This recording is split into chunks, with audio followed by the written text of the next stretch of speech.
Cette année, pour la saison 2, on va aborder le sujet des Gearbox V7. Il y en a 3 voire 4 qui vont se retrouver un petit peu au fur et à mesure de la saison 2. Ici, on va commencer par une Gearbox V7 qui n'en est pas forcément une de par son système de détente, qui est super intéressant, très rustique. Et on va aborder ça tout de suite avec la Sten MK2. Voilà.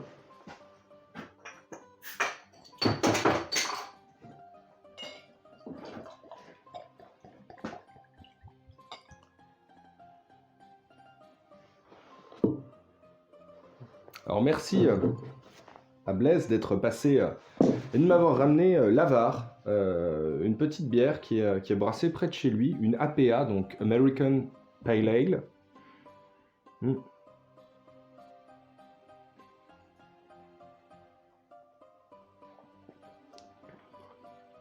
Ah, c'est frais. C'est frais, c'est houblonné sans être trop houblonné. Houblon américain, American Pale Ale forcément. On pourrait en parler pendant des heures de ça. Mais vous n'êtes pas venu pour ça. Ici, pour la première review de l'année, on va aborder le sujet des Gearbox V7 avec la Sten MK2 de chez AGM. Alors, Sten MK2 que j'ai acheté d'occasion. Alors, merci au vendeur qui m'a reconnu et qui m'a fait un petit rabais et qui m'a offert les frais de port. Ça fait depuis, je crois, le mois de juillet que je l'ai chez moi. Et du coup, je viens d'en terminer l'upgrade et je vais vous en parler parce que c'est très marrant comme réplique. C'est extrêmement marrant. C'est une réplique très rustique. Donc, on ne frappe jamais les chargeurs. Le prochain que je vois faire ça, goulag, direct. Donc cette Sten utilise des chargeurs de MP40 AGM. Et ils ont ajouté une petite pièce métallique ici qui permet de les rendre compatibles. Sans cette petite pièce-là, il y aurait un peu trop de jeu. Et ça nous permet, nous, ici, d'utiliser des chargeurs de MP40. C'est d'ailleurs pour ça que je me suis intéressé à cette Sten, parce qu'elle avait une Gearbox V7 qui m'intéressait. J'avais des chargeurs qui l'intéressaient. Donc finalement, on a trouvé un terrain d'entente. Cette réplique, elle est, comme je vous l'ai dit, extrêmement rustique. Tellement rustique que j'ai dû ajouter un tout petit peu de paracorde pour faire un appui correct. La poignée extrêmement rudimentaire, ça s'attrape bien, ça se maintient bien. La prise en main, c'est quelque chose qui est assez léger, hein. Ça fait 2,6 kg, donc bon, c'est un poids plume, hein. C'est pour ça qu'il n'y a pas de sangle. Alors, en effet, ceux qui ont eu une enfance un petit peu solide, par exemple, qui ont joué à Return to Castle Wolfenstein, il y a une Sten avec un modérateur de son. Ici, je ne l'ai pas, je ferai peut-être un custom un jour dessus. C'est du full métal, mis à part, ici, une petite partie qui se dévisse et qui cache un filetage. Donc j'essaierai de demander à Monsieur Van Kruger de me faire un adaptateur pour y mettre un bon gros cache-flamme ou autre chose. Ça peut se tenir de cette manière, mais très rapidement, ça fatigue énormément le bras. C'est pas du tout confortable, donc moi je la tiens par en dessous. La mire ne tombe... Alors si, la mire tombe sous les yeux forcément parce que je baisse la tête. Mais c'est le type de mire que je n'apprécie pas beaucoup. C'est un tout petit œilleton avec ici vraiment un guidon très rudimentaire. Et c'est très proche de l'œil. C'est fait pour faire un dioptre, hein, forcément. Mais c'est très proche de l'œil, trop proche de l'œil pour moi. De toute façon, c'est pas du tout une réplique qui est faite, même si elle est précise, elle n'est pas faite pour du tir de précision. Donc, on va viser les deux yeux ouverts au-dessus. Et on fera bien le boulot parce que, contexte oblige, c'est une réplique canon court. On va en faire une upgrade pour canon court. En interne, qu'est-ce qu'il y a? Pour le tarif de la réplique, je trouve que c'est un peu cher. On est entre 200 et 240 € à peu près, hein, selon les différents shops. Pour un interne qui, au départ, n'est pas génial. Je vais passer déjà sur les points positifs. Le nozzle, comme sur la MP40, est extrêmement étanche, combiné à sa tête de piston. Ça rend vraiment l'interne très très stable au chrony. J'ai 2 FPS d'écart en passant au chrony. Mais je me rends compte que le cylindre que j'ai eu, moi, c'était un cylindre qui était percé, mais il n'était pas assez percé par rapport à la longueur du canon. Le canon, il fait 205 mm. Et j'avais un cylindre qui est celui-ci. C'est percé, c'est bien, c'est un bon début, c'est un très bon début. C'est vraiment, voilà, on sent qu'il y a eu un effort de fait. Par contre, il n'est pas assez percé. J'ai fait quand même le test parce que je suis un peu taquin. Entre un cylindre plein et mon cylindre idéal que j'ai mis à l'intérieur, j'ai 55 FPS d'écart en faveur du nouveau cylindre. Ce qui me permet de passer, la réplique, elle était à 340 fps au départ, avec son ressort d'origine et toute sa pneumatique d'origine. En changeant uniquement le cylindre, je gagne 55 fps. Donc j'ai pu, fort de ça, retirer le ressort qui était un ressort qui était quand même assez bourrin, pourtant avec une cadence qui était quand même assez honorable. C'est pour ça que j'ai gardé le moteur. Le moteur, ça va être le moteur d'origine. On va démonter tout ça et on va rentrer un tout petit peu plus dans le détail.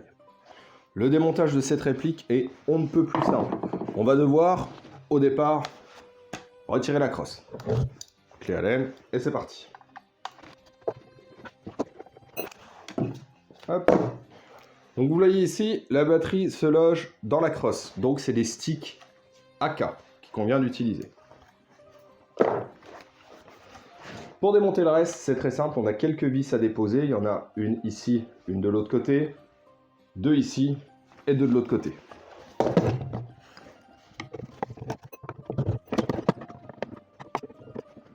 Ils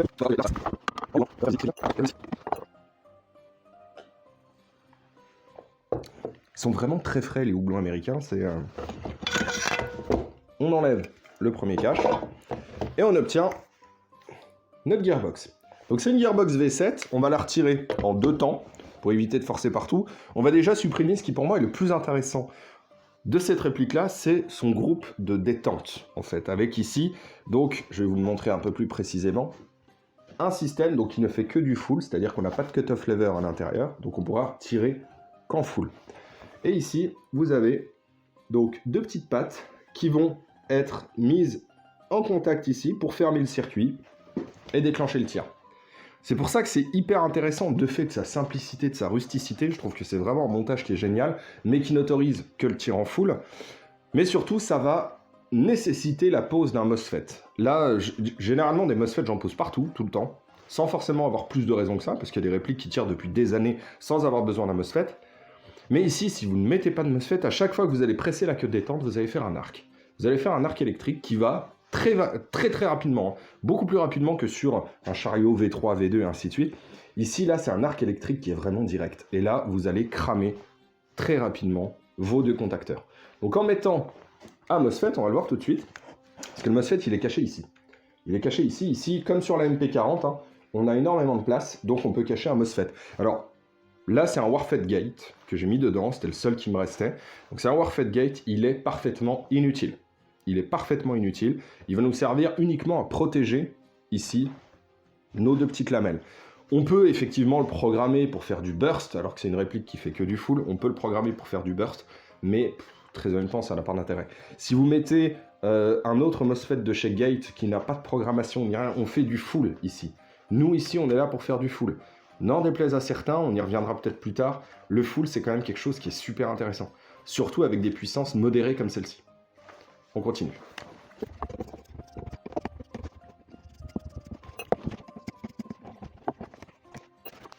Donc ici, on a donc notre cylindre qui est percé, notre tête de piston. Notre piston, c'est un piston allégé. Quand on commence à avoir une certaine cadence, c'est intéressant d'avoir un piston allégé pour éviter un éventuel rattrapage des engrenages. Le nozzle, c'est un nozzle M14 SHS. Les engrenages, c'est des engrenages d'origine. C'est des engrenages d'origine qui ont été donc dégraissés, recalés. Et le calage sur cette Sten est bien particulier. Il est bien particulier parce que là, il faut véritablement utiliser la technique du bevel to sector gear. C'est-à-dire qu'on va commencer par caler le bevel gear par rapport à la tête de notre moteur. C'est extrêmement important parce que ce moteur-là, il n'est pas réglable. On n'a pas de vis à l'arrière, comme quasiment toutes les cages moteurs. Je crois qu'il y a aussi la MP40 qui a fait ce problème-là.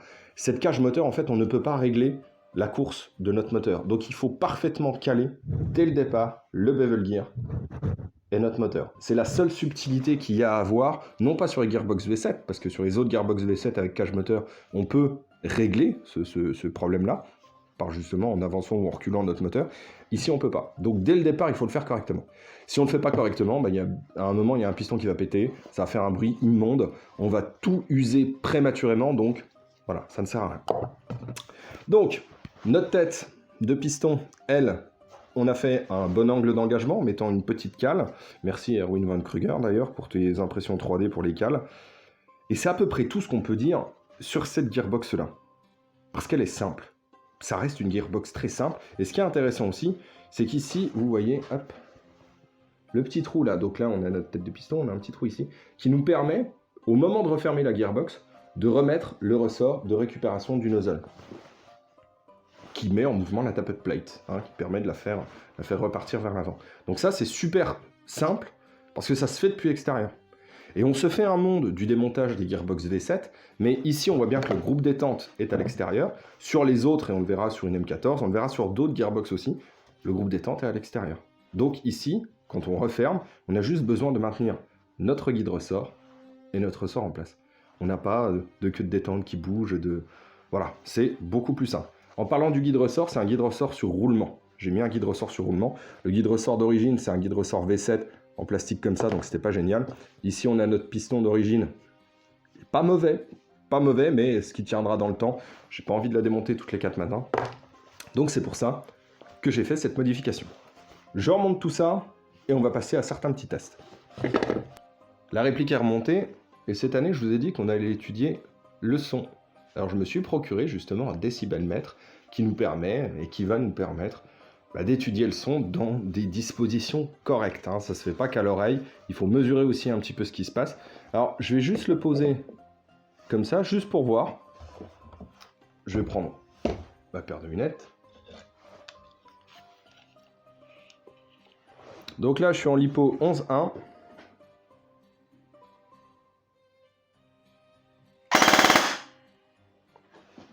Je passe de 42, c'est-à-dire le silence, à 109 dB.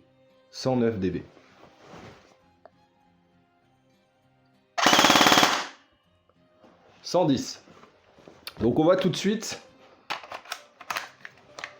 que même si cette réplique est discrète de par le fait qu'il n'y a pas de jeu, dès que vous allez commencer à chahuter, là on va vous entendre. La Sten MK2. Et du coup, ça se joue avec quoi? Alors là, il y a plusieurs écoles. Il y a même autant d'écoles que de joueurs.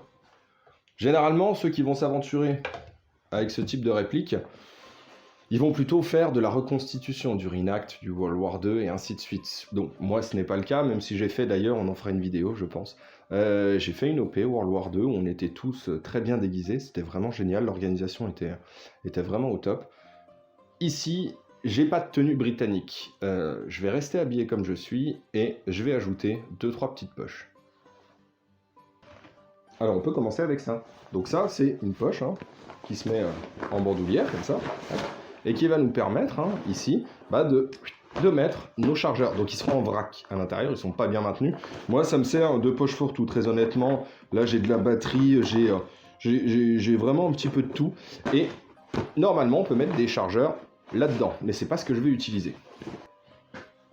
On peut encore utiliser nos poches pour chargeurs de MP40, parce que comme c'est les mêmes, on va pouvoir les transporter. Après, on en met 3, j'ai 2 poches comme ça, je peux en transporter 6, plus le 7e, c'est des chargeurs de 55 billes, ça fait le boulot. Honnêtement, ça fait le boulot. Comme c'est une réplique de Rush, on a vraiment quelque chose qui est fait pour être au contact, donc notre chargeur, il va pas faire long feu. Si vous commencez à arriver et à tirer dans le tas, ça va être un petit peu compliqué. 7 chargeurs, c'est peut-être un peu court. Donc, je vais prendre autre chose. Donc, pour ma part, je vais prendre un chest rig qui va me permettre 1, 2, 3, 4, 5, 6, 7, 8, 9, 10. 10 chargeurs, je suis quand même déjà un peu plus à l'aise. Ça tient parfaitement. On peut les enlever assez rapidement, ils tiennent tous bien les uns avec les autres, donc du coup c'est en open top, j'ai pas besoin de les protéger plus que ça. Je vais utiliser aussi une autre poche, pour faire un emport un petit peu plus conséquent. C'est une petite poche que j'ai un peu modifiée pour mettre un élastique qui va me permettre de faire une rétention correcte, parce que sans ça, le chargeur peut tomber. On peut en mettre 2 par poche, donc 6. Là ça commence à être intéressant. Parce que pour du rush, même s'il faut être léger, ça pèse rien. Cette réplique-là, c'est pareil, elle pèse rien. Elle est faite pour qu'on court face aux adversaires. Par contre, 340 fps, généralement je n'utilise pas de PA. Ici, ça va être différent. La façon de recharger la Sten, c'est quelque chose qui n'est pas très aisé et rapide sur le terrain. Donc si je me trouve à court de munitions, il va falloir que j'ai un backup, et ce backup va être composé soit de mon G18 AEP que j'ai à ma ceinture, soit ça va être mon petit USP, pareil à la ceinture en AEP. Et ça me permettra, en étant à court de munitions, de sortir le PA et de pouvoir terminer l'opération. Il y a aussi autre chose dont je vais vous parler, cette petite poche qu'il y a là. Cette petite poche, elle me permet de sortir une grenade de chez Storm, la Storm Apocalypse. Il faut qu'on fasse une review dessus. Là, j'ai été en train de la lancer tout à l'heure et ça va, et c'est une petite bestiole cette machine-là. Ça évite la frustration en CQB de se faire sortir par une grenade nerf. Voilà, donc ça franchement, ça passe dans n'importe quelle petite poche. C'est bon, je vais pas en faire la review tout de suite, mais franchement là, Storm, beau boulot. Ce que je vous propose, c'est d'aller en extérieur, de faire 2-3 petits tirs tranquillement, mais surtout de voir à quoi ressemble, parce que là, j'ai l'impression d'être Claire Chazal, on ne voit pas mes jambes, et bon, pas que j'ai des belles jambes, mais ce serait intéressant de voir la tenue au complet. Je termine ça, et j'arrive.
Franchement, la Sten, moi j'aime beaucoup.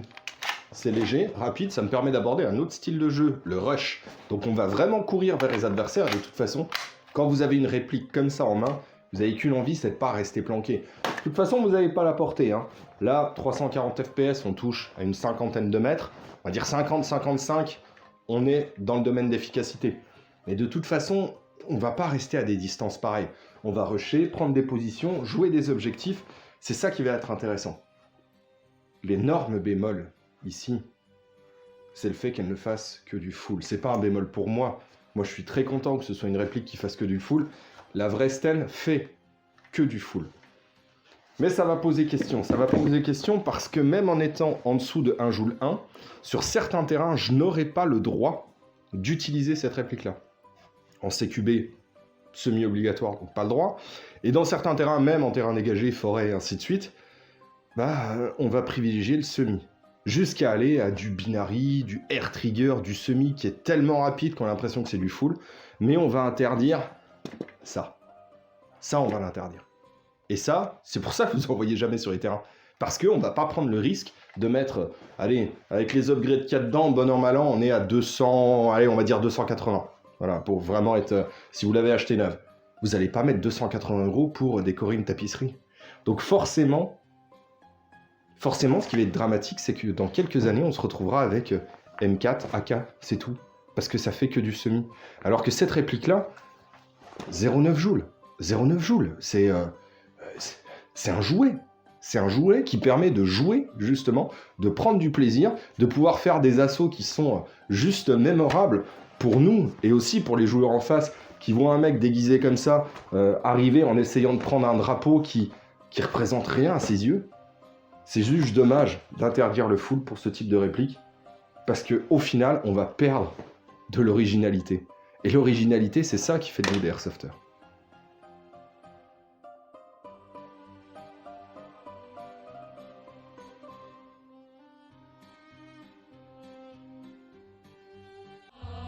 Sous le ciel de Paris marchent des amoureux. Leur bonheur se construit.